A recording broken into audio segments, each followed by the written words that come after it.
अमिताभ बच्चन म्हणजे बॉलिवूडचा महानायक. पण एक काळ असा होता जेव्हा रेखाने अमिताभ बच्चनला सिनेमातून काढून टाकलं होतं आणि सांगितलं होतं की एखादा हँडसम हिरो शोधा. नेमका काय आहे हा किस्सा, चला जाणून घेऊया. तर आधीच रेडिओवरून आवाज चांगला नाही म्हणून आणि अशी बरेच रिजेक्शन घेऊन बच्चन वैतागलेले होते. चांगलं काम कसं मिळेल म्हणून दिग्दर्शक आणि प्रोड्युसर लोकांचे उंबरे झिजवत होते. तो काळ होता राजेश खन्ना आणि धर्मेंदरचा. सगळ्या सिने जगात ह्या दोन सुपरस्टार लोकांची हवा होती. लोकांमध्ये राजेश खन्नाची अदाकारी आणि स्टाईलची चर्चा होती, तर धर्मेंदरच्या देखणेपणाचा बोलबाला होता. तोवर 12 सिनेमांमधून अमिताभने काम केलं होतं, पण त्यापैकी फक्त 2च सिनेमे थिएटरात पोहोचले. या 2 सिनेमांपैकी एक सिनेमा होता आनंद, ज्यात अमिताभच्या कामाचं कौतुक झालं खरं, पण सिनेमा चालला तो राजेश खन्नामुळे. 1972 साली अमिताभला दुनिया का मेला नावाचा सिनेमा मिळाला, ज्यात मुख्य भूमिकेत रेखा होती.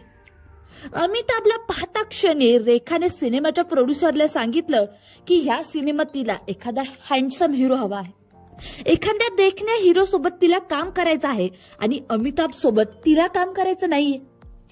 शेवटी रेखाच्या सांगण्यावरून अमिताभला या सिनेमातून काढून टाकण्यात आलं आणि त्याऐवजी संजय खानला या सिनेमात घेण्यात आलं. हा सिनेमा बनला खरं, पण त्याला रिलीज व्हायला 2 वर्ष लागली.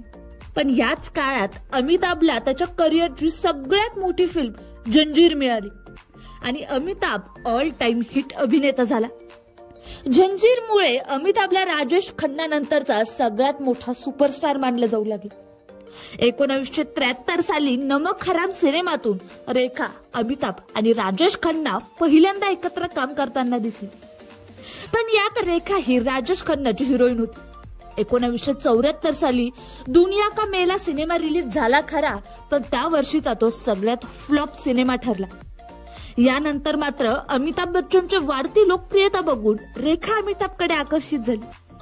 दो अजनबी सिनेमात अमिताभ आणि रेखाने एकत्र काम केलं आणि येथूनच त्यांचं प्रेम प्रकरण सुरू झालं. पण हँडसम हिरोच्या नांदात रेखाने अमिताभला रिजेक्ट केलं होतं, हे मात्र तेवढंच खरं.